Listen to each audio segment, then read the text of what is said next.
नाजरीन, इस वक्त तालीमी दर्जाबंदी के एतबार से फिनलैंड पहले नंबर पर है, जबकि सुपर पावर अमरीका 20वें नंबर पर है। 2023 तक फिनलैंड दुनिया का वाहिद मुल्क होगा जहां मजमून यानी सब्जेक्ट नाम की कोई चीज स्कूलों में नहीं पाई जाएगी। फिनलैंड का कोई भी स्कूल ज्यादा से ज्यादा 195 बच्चों पर मुश्तमिल होता है, जबकि 19 बच्चों पर एक टीचर होता है। दुनिया में सबसे लंबी ब्रेक भी फिनलैंड में ही होती है। बच्चे अपने स्कूल टाइम का 75 मिनट ब्रेक में गुजारते हैं। दूसरे नंबर पर 57 मिनट की ब्रेक न्यूयॉर्क के स्कूलों में होती है, जबकि हमारे यहाँ अगर वालिदैन को पता चल जाए कि कोई स्कूल बच्चों को पढ़ाने की बजाय इतनी लंबी ब्रेक देता है तो वो अगले दिन ही बच्चे स्कूल से निकलवा लें। खैर, आप ये दिलचस्प बात मुलाहिजा करें कि पूरे हफ्ते में स्कूलों में महज 20 घंटे पढ़ाई होती है, जबकि असातिज़ा के 2 घंटे रोज अपनी स्किल्स पढ़ाने पर सर्फ होते हैं। 7 साल से पहले बच्चों के लिए पूरे मुल्क में कोई स्कूल नहीं है और 15 साल से पहले किसी भी किस्म का कोई बाकायदा इम्तिहान भी नहीं है। रियाजी के एक उस्ताद से पूछा गया कि आप बच्चों को क्या सिखाते हैं, तो वो मुस्कुराते हुए बोले, मैं बच्चों को खुश रहना और दूसरों को खुश रखना सिखाता हूँ, क्योंकि इस तरह वो जिंदगी के हर सवाल को बआसानी हल कर सकते हैं। आप जापान की मिसाल ले लें। 3री जमात तक बच्चों को एक ही मजमून सिखाया जाता है और वो अखलाकियात और आदाब हैं। हजरत अली रज़ियल्लाहु अन्हु ने फरमाया, जिसमें अदब नहीं उसमें दीन नहीं। मुझे नहीं मालूम कि जापान वाले हजरत अली को कैसे जानते हैं और हमें अभी तक उनकी ये बात मालूम क्यों ना हो सकी। बहरहाल, इस पर अमल की जिम्मेदारी फिलहाल जापान वालों ने ली हुई है।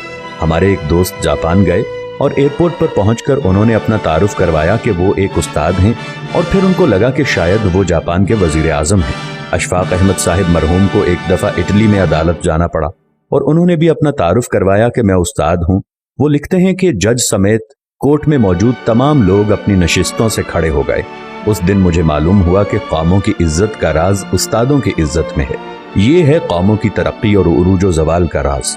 जापान में माशरती उलूम पढ़ाई नहीं जाती है, क्योंकि ये सिखाए जाने की चीज है, पढ़ाने की नहीं, और वो अपनी नस्लों को बहुत खूबी के साथ मुआशरत सिखा रहे हैं। जापान के स्कूलों में सफाई सुथराई के लिए बच्चे और असातिज़ा खुद ही एहतमाम करते हैं। सुबह 8 बजे स्कूल आने के बाद से 10 बजे तक पूरा स्कूल बच्चों और असातिज़ा समेत सफाई में मशगूल रहता है। दूसरी तरफ आप हमारा तालीमी निज़ाम मुलाहजा कीजिए, जो सिर्फ नकल और छपाई पर मुश्तमिल है। हमारे बच्चे पब्लिशर्स बन चुके हैं।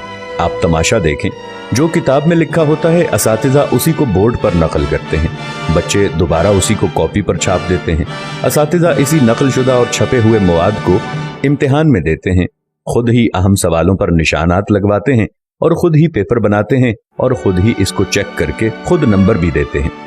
बच्चे के पास या फेल होने का फैसला भी खुद ही सादिर कर देते हैं और माँ बाप इस नतीजे पर तालियां बजा बजा कर बच्चों के ज़हीन और काबिल होने के गुण गाते रहते हैं। जिनके बच्चे फेल हो जाते हैं वो इस नतीजे पर अफसोस करते रहते हैं और अपने बच्चों को कूड़ मगज और कुंद जहन का ताना देते रहते हैं।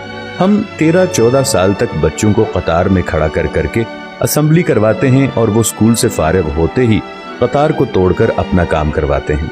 जो जितने बड़े स्कूल से पढ़ा होता है, कतार को रौंदते हुए सबसे पहले अपना काम करवाने का हुनर जानता है।